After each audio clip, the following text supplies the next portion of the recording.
Si has llegado hasta aquí, te doy la bienvenida a Palabra del Lector, un espacio creado para hablar de libros, incluso en las series. Yo soy Alexander y aquí comparto mis inquietudes y mis impresiones sobre lo que leo, y de vez en cuando relato alguna que otra curiosidad relacionada con la literatura. Concretamente, en el vídeo de hoy me detengo a observar a personajes de ficción que, como nosotros, son lectores. ¿Pero qué leen? ¿Cómo influye lo que leen en la construcción del personaje? ¿Afecta a la trama? ¿Cómo influye en nosotros como lectores? Si te quedas, lo comentamos. Es algo recurrente en las historias que se nos cuentan en los libros o en las películas, incluso en las series, dotar a los personajes de lectura o incluso hacer referencia a algún título concreto dentro de la trama de la historia. Y esto se debe, en parte, puede ser porque quien escribe también lee y lo que lee influye en lo que escribe, y muchas veces utilizan su propia obra para hacer una especie de guiño u homenaje a algún título que para ellos es importante. También puede ser un recurso para definir al personaje, porque de la misma manera que su ropa, su manera de expresarse y su comportamiento en general nos hablan de ese personaje, también conocer lo que lee nos dará cierta información. Y hay ocasiones incluso en que una obra o un autor se convierten en un trasfondo muy importante para la historia que nos quieren contar. Y quizás como lectores os haya pasado, a mí sí que me ha pasado, que muchas veces he llegado a libros derivado de otras lecturas porque los personajes de estas otras lecturas leían esos libros y a modo de contagio he acabado leyéndolos yo también. Y os voy a poner unos ejemplos para que se entienda mejor y para aprovechar que aquí estamos para hablar de libros. Hace 4 o 5 años ya, yo creo que en pleno confinamiento, leí este libro que tengo aquí, Todos somos villanos, de M.L. Río. Un libro que yo ni conocía el título, ni conocía a su autora, ni conocía a nadie que lo hubiera leído, ni me hubiera hablado de él, pero que lo poco que pude leer en la sinopsis me llamó la atención, tanto como para arriesgarme a comprar una obra que no conocía de nada. Y este riesgo, que digo, valió la pena porque se convirtió en una lectura muy gratificante. El día que Oliver Marks cumple su condena, el hombre que lo puso en la cárcel está esperándolo a la salida. El detective Calvert quiere saber la verdad y después de 10 años, Oliver finalmente está listo para contársela. Y nosotros para escucharla. Conocemos también a través de la sinopsis que Oliver hace 10 años era estudiante de arte dramático, un actor shakespeariano que formaba parte de un selecto grupo de alumnos en una prestigiosa escuela y que algo sucedió para que acabara en la cárcel. Y quizás este peculiar cóctel donde se mezcla la vida del teatro, unos actores que estudian a Shakespeare y un crimen, quizás con un ambiente de thriller, es lo que a mí me llamó la atención para comprar esta novela y leerla.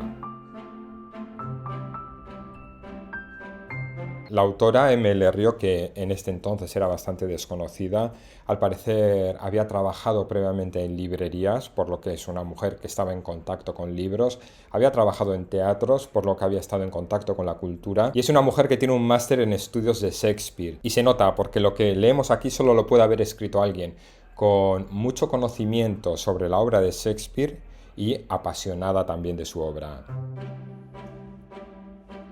Aquí no es que se haga referencia a alguna obra en concreto de Shakespeare, no es que alguno de los personajes que encontramos lea de vez en cuando, se le vea en algún momento leyendo una obra de Shakespeare, sino que, al igual que la autora, los estudiantes, que serán los protagonistas de esta trama, estudian e interpretan a William Shakespeare. Porque, como digo, ellos son estudiantes de arte dramático y lo que estudian, lo que interpretan, será muy importante para comprender lo que sucederá. Y es que estos estudiantes están tan metidos en la tragedia de Shakespeare que crean su propia tragedia y están tan mimetizados con los roles que interpretan que llegan a distorsionar la realidad. Por eso esta novela está impregnada de Shakespeare de principio a fin, y por eso, como lectores, si previamente hemos leído algo de William Shakespeare, igual nos resulta más fácil abordar esta trama, y si no hemos leído nada de Shakespeare o hemos leído muy poco, tampoco pasa nada porque la podemos leer igual. Lo que igual sí que os pasa, que a mí sí me pasó, es que mientras leía esta novela yo también quería leer lo que estaban leyendo sus protagonistas. Y es que aquí encontramos un montón de fragmentos de las distintas obras del autor, pero no solo eso, sino es que los personajes entablarán conversaciones utilizando los diálogos de estas obras. Y es que, como digo, se mueven por la vida como en una tragedia de Shakespeare. Y en tragedia acabará todo esto. Y la influencia del teatro en este caso afecta hasta la propia estructura de la novela, que está dividida en 4 actos y comienza tal que así. Acto primero. La época, septiembre de 1997, mi cuarto y último año en el Conservatorio Clásico de Letcher. El lugar, Broadwater, Illinois, un pequeño pueblo casi sin importancia. Hasta entonces había sido un otoño cálido. Entran los personajes, éramos 7 en ese entonces, 7 criaturas jóvenes con futuros enormes y valiosos ante nosotros, aunque no veíamos más allá de los libros que teníamos frente a nuestras narices. Sí que tengo que decir que aunque a priori pensaba que esta lectura contaría con un ritmo de thriller, porque hay un crimen, hay una investigación, el hecho es que no es así. Incluso a tramos puede resultar lento porque hay un interés concreto en hacer un paralelismo en lo que está ocurriendo con la obra de Shakespeare y en asemejar al grupo de protagonistas con los roles que interpretan. Aún así es una historia que engancha y que los giros y los momentos claves están muy bien dosificados para que no perdamos el interés durante toda la lectura. Yo disfruté leyéndola, por eso la recomiendo. ¿Y qué leí después de leer Todos somos villanos? Pues leí a Shakespeare, en este caso leí Macbeth.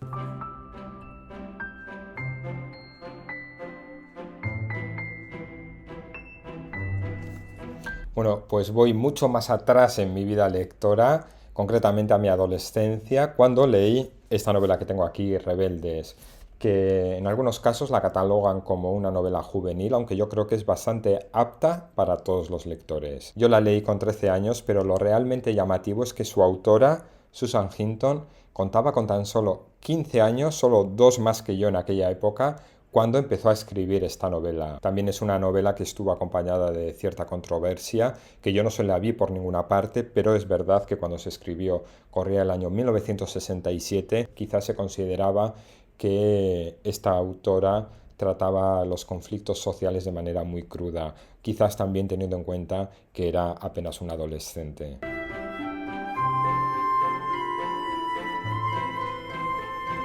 En rasgos generales aquí se nos cuenta la historia de una banda o un grupo de chicos de un barrio bajo y sus encontronazos con otros chicos de barrios más ricos. Aunque en concreto la trama se centrará más en uno de los personajes llamado Ponyboy. Él será el narrador de esta historia y quien nos cuente las circunstancias o las condiciones en las que se mueven. Y cómo un suceso marca un antes y un después y cambia la percepción que él tiene de estas condiciones y de su vida en general. Y es que desde el principio encontramos que este personaje, Ponyboy, tiene algo distinto que no tienen los demás, sus amigos ni sus hermanos. Digamos que se le aprecia cierta sensibilidad frente a la brutalidad que le rodea. Le gusta el cine, le gusta leer, le gusta la poesía y le gusta escribir. Entre otras cosas, se fija en los amaneceres, se fija en los colores del cielo al atardecer, quizás, como digo, influido por los autores que lee. ¿Y qué lee Ponyboy? Bueno, pues circunstancialmente y durante gran parte de esta historia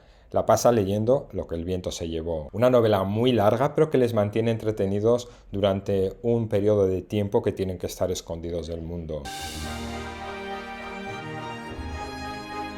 Y a Ponyboy también se le ve recitando un poema de Robert Frost, concretamente Nothing Gold Can Stay, algo así como Nada dorado puede permanecer. Un poema que juega un papel bastante importante en esta historia, no solo porque él lo recita, sino porque transmite la curiosidad sobre la simbología o el significado de estos versos a su compañero, quien, como le confiesa, nunca se había detenido a observar estas cosas. ¿Y qué hice yo en aquel entonces cuando terminé de leer Rebeldes? Pues quise conocer a Robert Frost, pese a que yo particularmente no sentía ningún interés por la poesía. Y muchos años después, cuando leí Lo que el viento se llevó, me acordé de Ponyboy y de su compañero Johnny, porque en algo tenían razón. Es larga, y entretenida. Francis Ford Coppola hizo una adaptación de Rebeldes para el cine. La película vio la luz en 1983 con un reparto hoy en día llamativo, pero por entonces con unos jóvenes y desconocidos Tom Cruise, Ralph Macchio, Rob Lowe, C. Thomas Howell, Diane Lane, Patrick Swayze o Matt Dillon, entre otros. Hace no mucho leí esta novela de aquí, In Memoriam, de Alice Wynne, una novela que me regalaron el día del libro y que yo ni conocía el título ni conocía tampoco a su autora. Pero al mínimo que leamos un poco de estas páginas, enseguida deducimos que el título de esta novela hace referencia al poema de Alfred Tennyson, In Memoriam. Y no es casualidad porque no solo en el título, sino que durante toda la lectura encontramos referencias a este poeta y fragmentos de su obra. Y como hemos visto en el caso de Todos somos villanos, aquí también alguno de sus personajes parafrasea continuamente a Tennyson en sus conversaciones habituales. ¿Y qué personajes son estos que encontramos aquí? Pues un grupo de estudiantes de un prestigioso colegio inglés que ven sus prometedores porvenires frustrados o interrumpidos a causa de la guerra. Muchos de estos estudiantes, impulsados por un sentimiento patriótico, dejan de lado sus estudios y se alistan en el ejército, siendo en muchos casos incluso menores de edad. Aunque aquí también enseguida vemos que la trama se centrará en dos de estos estudiantes, dos amigos que entablan una estrecha relación. Y uno de estos chicos, Elwood, amante de la literatura y lector por ende, hace gala de su pasión por la poesía y en este caso concreto por el poeta Alfred Tennyson. Y recurre a citar sus poemas constantemente como un medio de poder expresar mejor lo que quiere decir. Él considera concretamente que el poema In Memoriam expresa muy bien todo aquello que un hombre no puede expresar. Y aquí, al igual que he comentado con la novela de Todos somos villanos, entiendo que Alice Wynne, la autora, es apasionada de la obra de Tennyson, tanto como para desgranarla y poder crear su propia novela. Alfred Tennyson fue un poeta y dramaturgo inglés. Se dice que fue el poeta preferido de la reina Victoria. Él fue alumno del Trinity College de Cambridge, donde conoció a su amigo del alma Arthur Hallam, que después se convertiría en su cuñado, y cuya temprana muerte inspiró a Tennyson a escribir uno de sus poemas más conocidos. Una elegía donde el autor plasma sus sentimientos ante la pérdida de un ser querido. Un poema extenso y profundo que se publicó en 1846. ¿Y qué hice yo al terminar de leer esta novela? Querer conocer de primera mano el poema In Memoriam. Además, este es un poeta muy mencionado también por Virginia Woolf. Yo compré esta edición de cátedra, donde además de In Memoriam vienen otros poemas, y lo bueno además es que los podemos encontrar en su versión original en inglés y paralelamente los podemos leer traducidos al castellano. Hace años leí esta novela que tengo aquí, La piedra lunar, de Wilkie Collins. Una novela donde la voz narrativa va saltando de personaje a personaje, y es que después de un suceso uno de los protagonistas pide a los demás participantes de esta historia que narren su experiencia con lo acontecido, a fin de poder descubrir lo que ocurrió. Y por eso nos presenta esta historia con una estructura tipo epistolar. Y entre los personajes que irán pasando por aquí y que nos dejarán su narración, conocemos a un hombre, un mayordomo, que no solo lee, que no solo es admirador de la obra de Daniel Defoe, concretamente de la novela Robinson Crusoe, sino que para él esta novela, la de Robinson Crusoe, es un libro que utiliza de consulta a modo de oráculo. Y entre sus páginas encuentra siempre la respuesta a todo aquello que le perturba. Él cree en el poder de la palabra escrita y, como digo, ante cualquier enigma, ante cualquier circunstancia, ante cualquier interrogante, no duda en tomar su volumen de Robinson Crusoe, que de hecho ya va por el 7º porque los acaba destrozando, y consulta sus páginas y siempre encuentra respuesta a lo que busca. Él dice: he leído en mis tiempos muchos libros y soy un erudito a mi manera. No lo tomen, se lo ruego, como un dicho de una persona ignorante, cuando expreso mi opinión de que otro libro como Robinson Crusoe no fue escrito nunca y nunca podrá volver a ser escrito. He recurrido a él durante años, generalmente en compañía de mi pipa cargada de tabaco, y he encontrado en él al amigo que necesitaba en todos los momentos críticos de esta vida mortal. Cuando me hallo de mal humor, Robinson Crusoe. Cuando quiero consejo, Robinson Crusoe. En el pasado, cuando mi mujer me importunaba, y en el presente, cuando he bebido alguna gota de más, Robinson Crusoe. ¿Y qué pasó? Lo que me pasa siempre, que cuando escucho a un lector hablar con mucha pasión sobre una novela en concreto, tengo ganas de leerla. Por lo que cuando terminé de leer La Piedra Lunar, apunté en mis lecturas pendientes el título de Robinson Crusoe.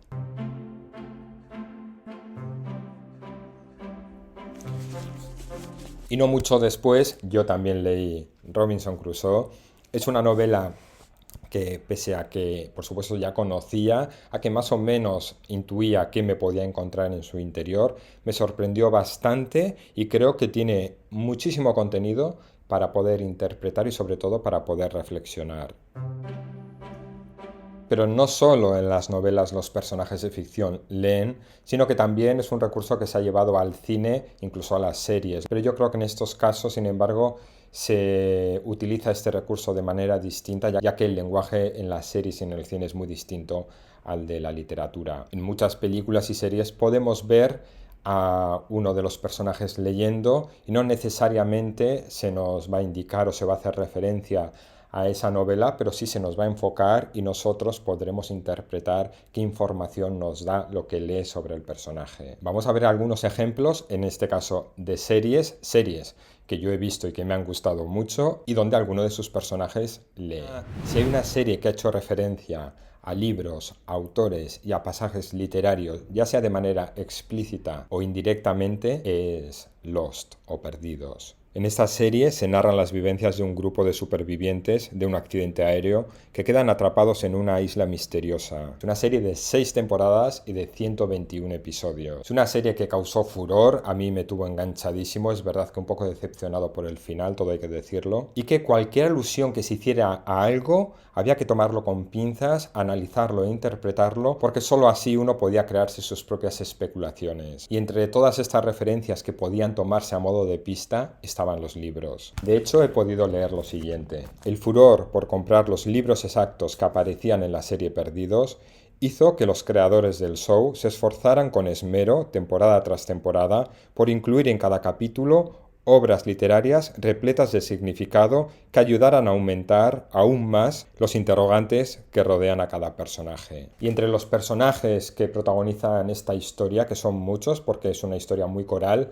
encontramos a uno que quizás sea el que menos le pega a leer por la forma de ser que tiene, pero que precisamente es el más lector de todos. Y este es el personaje de Sawyer, que ya su propio nombre hace alusión a un personaje literario. A Sawyer se le ha visto leyendo, entre otros autores, a Shakespeare, a John Steinbeck y a Agatha Christie. Una vez leí que se describía a este personaje como un bruto instruido. La quinta temporada, que es un poco confusa porque se empiezan a dar viajes en el tiempo, se hace una clara alusión a un clásico sobre esto, que es La máquina del tiempo de Wells. ¿Y quién leyó ese clásico después de ver esa temporada? Pues yo. Una novela basada en la teoría del eternalismo que considera que el futuro que vamos a recorrer ya está ahí y el pasado que ya recorrimos nunca dejó de existir.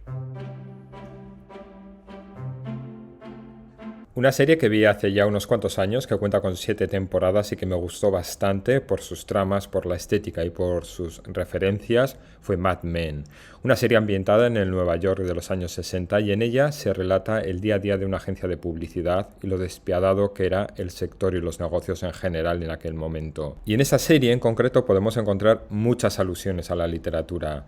Muchos de sus personajes salen leyendo en alguna escena y los libros que sujetan entre manos no corresponden a títulos elegidos al azar. Esos libros nos darán pistas de cada personaje o aportará significado a cada trama en concreto. Tanto peso tiene este guiño literario que la Biblioteca Pública de Nueva York comenzó a elaborar una lista sobre los libros de Mad Men, recogiendo los títulos que se veía leyendo a sus personajes.